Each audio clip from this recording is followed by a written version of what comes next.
Paz do Senhor, irmãos. Hoje nós iremos estudar a lição de número 3, que tem como título Uma Igreja Fiel à Pregação do Evangelho. Mas o que significa pregação? Pregação é o termo, a palavra-chave dessa nossa lição. E pregação significa anunciar, proclamar ou transmitir com sinceridade, amor e autoridade a palavra de Deus. O texto áureo nos diz assim: E quando Pedro viu isto, disse ao povo: Varões israelitas, por que vos maravilhais disto? Ou por que olhais tanto para nós, como se por nossa própria virtude ou santidade fizéssemos andar este homem? Atos 3:12. Então nós vemos aqui, logo de início, a essência da verdadeira pregação. Qual é a essência da verdadeira pregação? A essência da verdadeira pregação é uma pregação cristocêntrica, onde Cristo é o centro, onde Cristo é a referência, e não uma pregação antropocêntrica, onde traz o homem como centro, como referência, como a base. Então, precisamos focar no cristocentrismo. E isso foi o que Pedro fez. Ao invés de atribuir a si próprio, atribuir a própria virtude ou a santidade, ele atribuiu a Cristo. Ele disse, até porque no verso 6, ele disse, em nome de Jesus Cristo, levanta e anda. Então ele atribui essa cura, esse acontecimento miraculoso a Jesus Cristo e não a si mesmo. E essa é a base da verdadeira pregação, ou seja, uma base cristocêntrica. Nós vemos então que Pedro recusa o crédito. Ele disse: Olha, não é a minha santidade, não é poder próprio, porque as pessoas olhavam para eles maravilhados com o milagre que tinha acontecido. Sabia que aquele paralítico, ele passava por aquela situação, por esse problema há mais de 40 anos. E via aquele homem ali no portal da cidade, no portal do templo, constantemente pedindo esmola. Então, quando eles viram aquele homem andando, saltando e no templo, eles ficaram maravilhados. E aí começaram a querer atribuir a Pedro e a João o milagre. E aí Pedro recusa o crédito e atribui ao Senhor. Ele dá essa autoridade a Jesus, atribui a Jesus. Então, ele apresenta Jesus como a verdadeira fonte da cura extraordinária. A verdade prática nos diz assim: a verdadeira pregação bíblica consiste em dar testemunho de Cristo no poder do Espírito. A leitura bíblica em classe encontra-se em Atos, capítulo 3, do versículo 11 ao versículo 19. Introdução. Essa lição mostra uma das marcas de uma igreja bíblica. Seu compromisso com a pregação da palavra de Deus. Então, irmãos, é preciso, antes de nós entrarmos aqui na introdução, eu gostaria de falar um pouquinho sobre a questão da pregação. A pregação do Evangelho ela não é responsabilidade só dos líderes. Ela é uma responsabilidade de todos nós. É um chamado para todos os crentes. E é preciso entender também que, assim como Pedro, que mesmo sem grande formação acadêmica, ou seja, o nível acadêmico de Pedro não era um nível elevado. Ele era simplesmente um pecador. Mas ele foi usado poderosamente pelo Espírito Santo. E assim como Pedro foi usado, nós também podemos ser usados. Podemos ser cheios do Espírito Santo. E outro ponto relevante é entender que a pregação eficaz não é eloquência. Porque muitas vezes a gente deixe de ministrar ou deixe de pregar o Evangelho de Cristo por entender que nós não somos eloquentes, que nós não falamos bem, que a nossa dicção não é muito boa e que por conta disso a gente não vai pregar. Mas é preciso entender que a pregação eficaz não é a pregação eloquente, mas é a pregação que tem fidelidade às Escrituras e dependência do Espírito Santo. Ou seja, é uma pregação que é fiel ao texto sagrado, que prega a palavra de Deus, que prega o que a Bíblia diz. Essa sim é a verdadeira pregação, é uma pregação eficaz e eficiente, a pregação que embasa-se nas Escrituras e tem o poder, a dependência do Espírito Santo.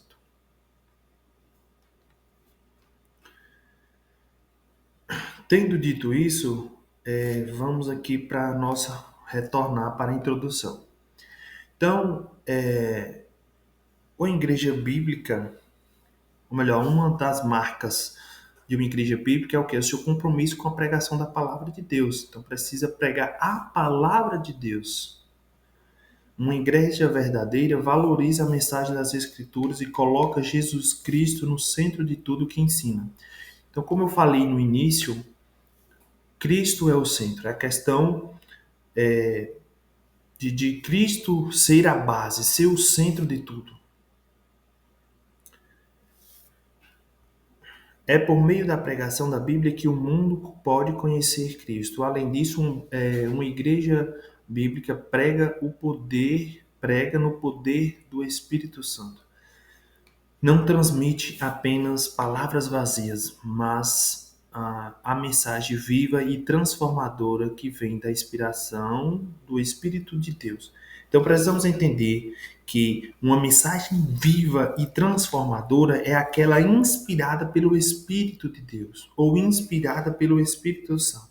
Porque se ela não for inspirada pelo Espírito Santo, é apenas, irmãos, um mero discurso. Você está ali apenas discursando, está ali trazendo histórias, contando histórias. Mas quando há essa porção do Espírito Santo, esse empoderamento do Espírito Santo, aí algo extraordinário, algo miraculoso começa a acontecer. Algo divinamente extraordinário começa a acontecer. Quando há a presença do Espírito Santo, quando o pregador está cheio do Espírito Santo, aí você tem uma mensagem viva, uma mensagem transformadora. Glória a Deus. Primeiro ponto. Igreja que prega as Escrituras. As Escrituras revelam Deus. A igreja deve pregar as Escrituras. Isso aqui é interessante. A igreja deve pregar as Escrituras.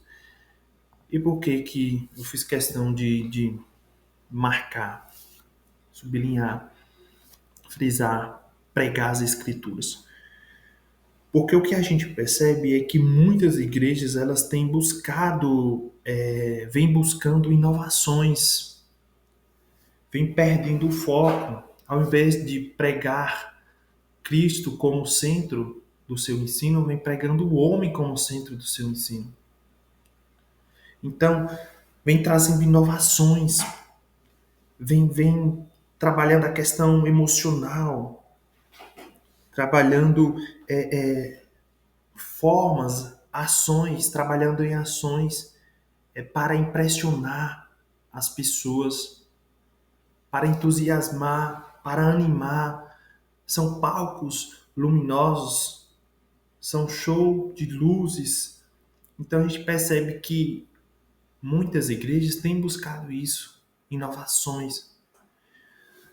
Só que a essência da verdadeira pregação, a verdadeira essência da pregação são as Escrituras, pois são as Escrituras que revelam Deus.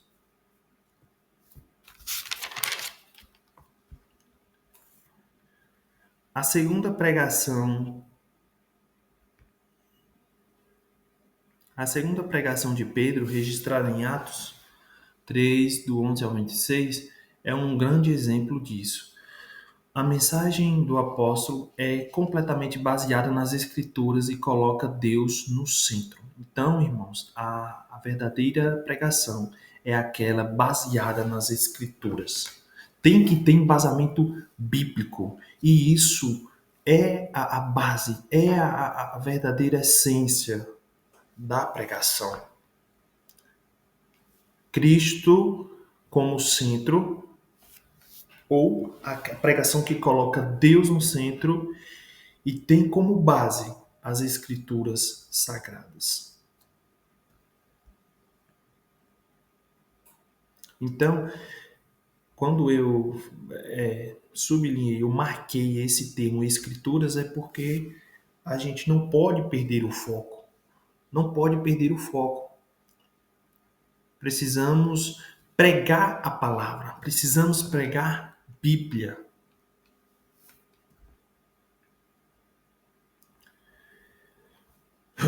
Ponto 2. As Escrituras testemunham de Jesus. As Escrituras apontam para Cristo. Jesus disse que as Escrituras davam testemunho dele. E Cristo é o centro da Bíblia. Então, precisamos entender que do início ao fim, tudo aponta para Jesus. Ou seja, de Gênesis e Apocalipse, tudo aponta para Jesus. Ele é o centro da Bíblia. E essa também era uma compreensão do apóstolo Pedro. Segundo suas palavras, os profetas anunciaram antecipadamente o sofrimento de Cristo.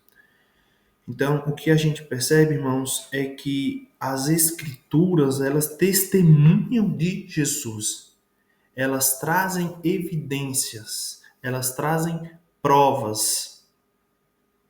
Elas reiteram que Cristo, ele é o Salvador.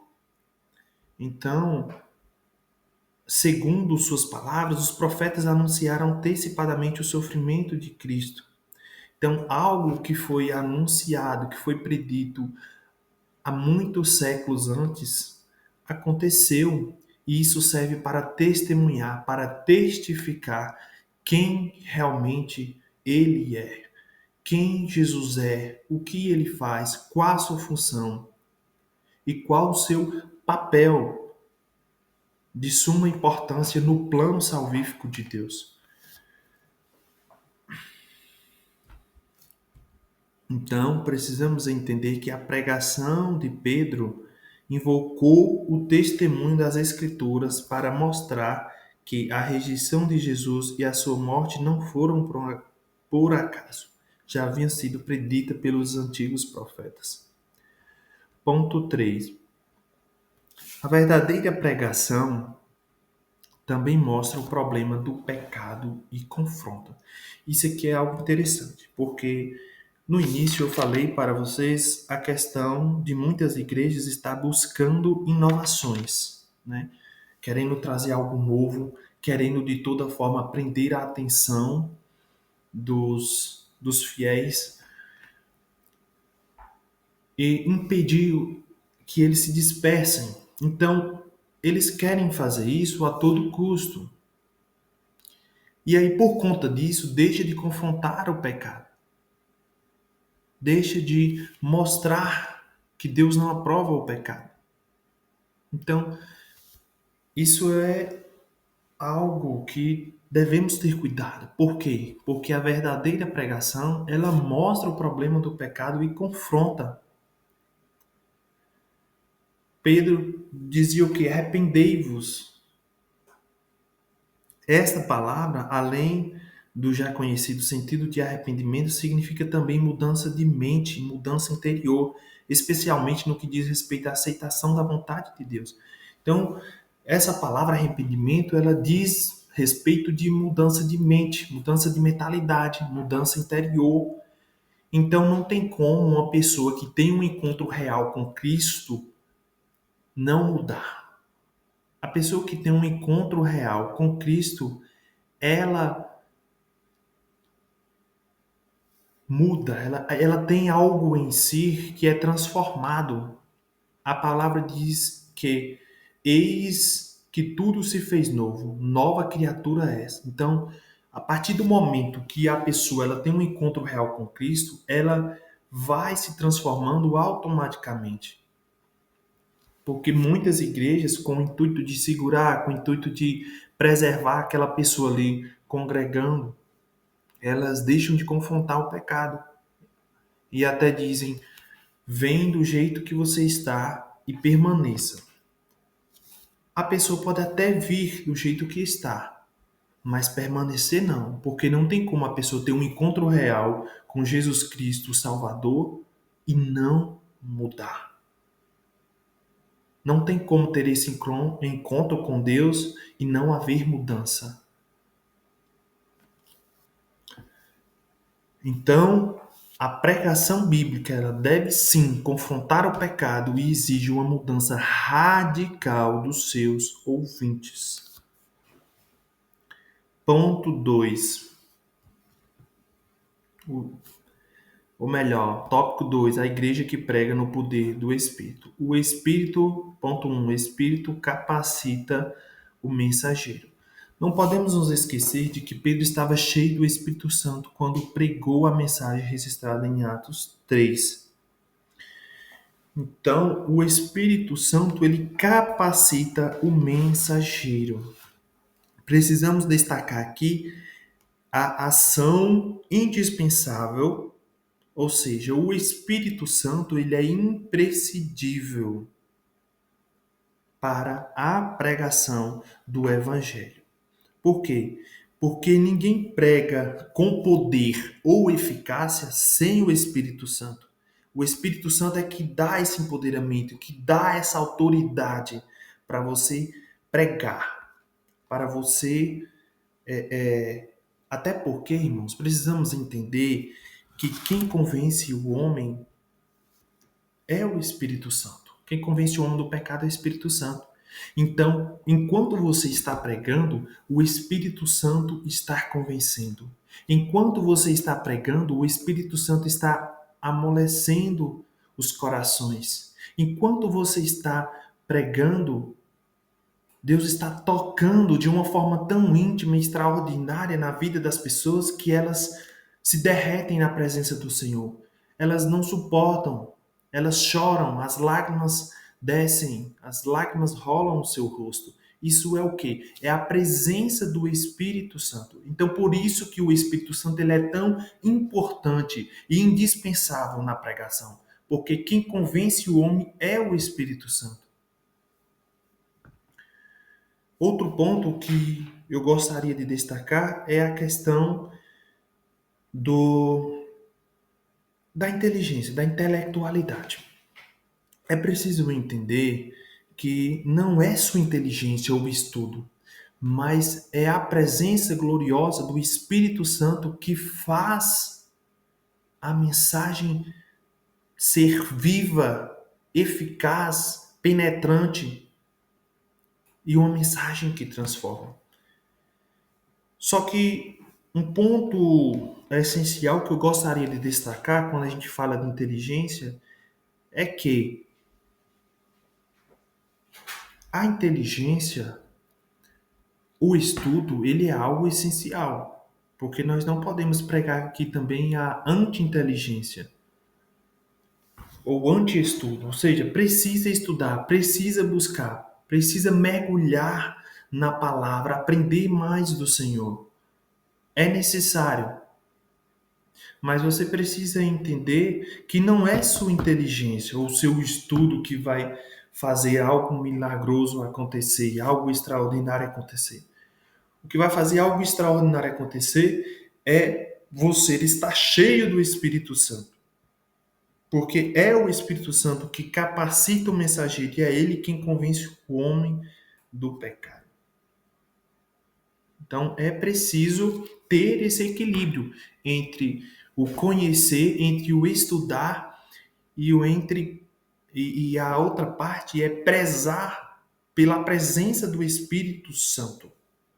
Então, a presença do Espírito Santo é algo essencial.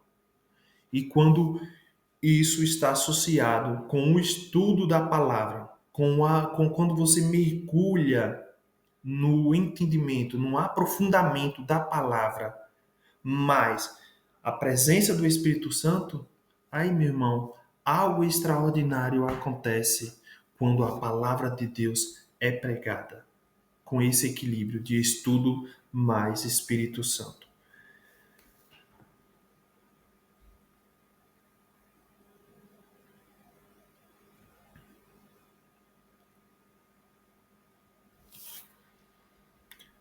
Ponto 2: fixar os olhos.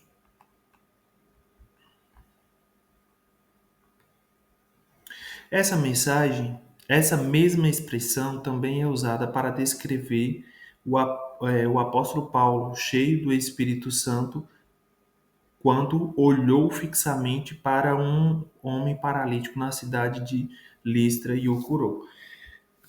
Essa expressão fixar os olhos, no sentido natural, significa olhar com muita atenção, olhar com foco, olhar com intencionalidade.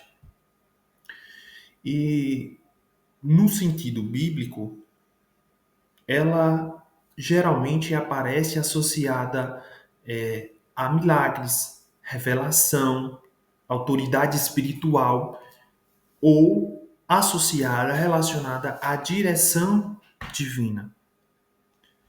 Porque quando Pedro fixou os olhos naquele paralítico, ele teve ali o direcionamento divino, ele foi guiado por Deus.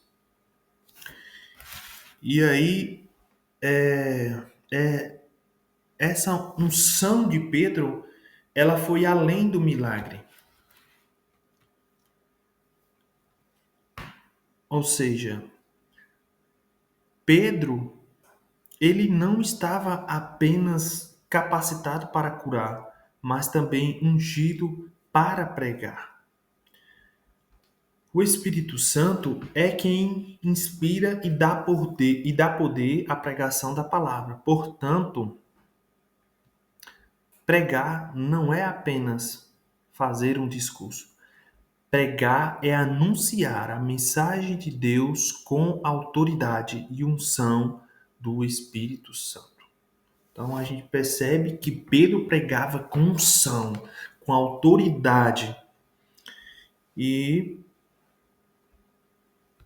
essa unção de Pedro, ela foi além do milagre físico. E entrou também para a esfera espiritual, porque estava falando da salvação, estava pregando sobre o arrependimento, estava falando sobre o arrependimento e mostrando e apresentando Jesus Cristo como Salvador.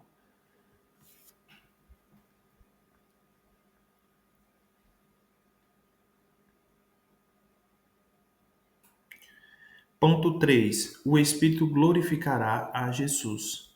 Jesus disse que o Espírito Santo o glorificaria. O Espírito nunca chama atenção para si mesmo, mas sempre aponta para Cristo. Então, o centro é Jesus Cristo. O próprio Espírito Santo, ele nunca chama atenção para si mesmo, mas sempre aponta para Jesus, ou melhor, para Cristo.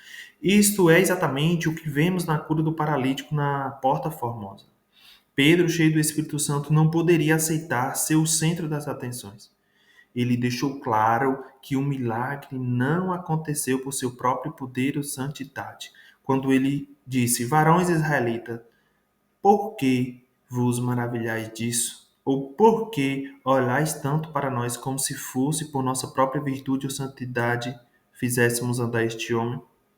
Então, irmãos, aqui Pedro estava reconhecendo que quem operou o milagre na vida daquele homem foi Jesus Cristo e não ele. Então ele estava trazendo glória para Jesus Cristo e não para si próprio. Ele estava indicando para as pessoas que a verdadeira fonte da cura extraordinária era Jesus Cristo. Então, da mesma forma, qualquer pregação que tira o foco de Cristo e coloca o homem no centro não é pregação, não é uma pregação bíblica. Isso não passa de um discurso humano. Então, a pregação que não tem Cristo como base do seu ensino, como base do sermão, não passa de um discurso humano.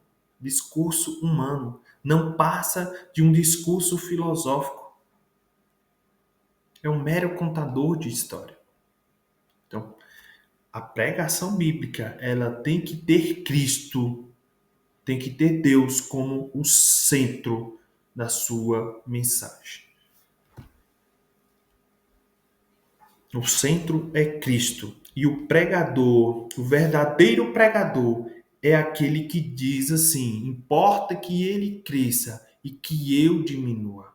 Então, o nome de Cristo, irmãos, tem que ser glorificado através das nossas vidas. Que o nosso eu, ele deve desaparecer, ele deve sumir para que Cristo possa aparecer e ser glorificado através da nossa pregação, através da nossa mensagem. Ponto 3. A igreja que prega a esperança vindoura.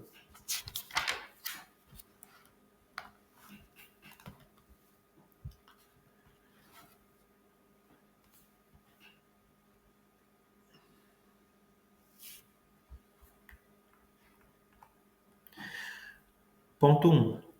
Alerta a uma sociedade indiferente e insensível. O apóstolo Pedro já havia exortado seus ouvintes na sua primeira pregação a salvarem-se daquela geração perversa. Agora, ele reconhece que aquela era também uma geração ignorante. Esse ignorante aqui, irmãos, não é no sentido de falta de inteligência, mas é ignorante no sentido de ignorância espiritual. Por quê? Porque eles não reconheceram o Messias prometido.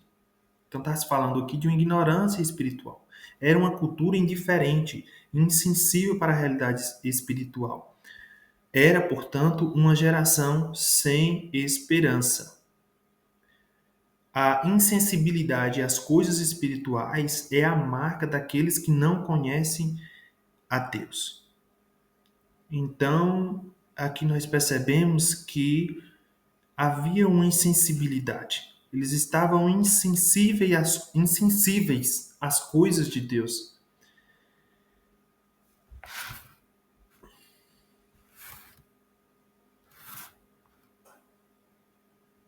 E precisamos confrontar essa insensibilidade. Precisamos confrontar essa ignorância espiritual. Precisamos confrontar essa frieza espiritual. Até porque, sem arrependimento e fé, sem salvação. Não há esperança de salvação sem arrependimento e fé em Jesus Cristo. Então, é por isso que o apóstolo Pedro pregava o arrependimento. É a essas pessoas que a mensagem da cruz deve ser pregada. Ponto 2.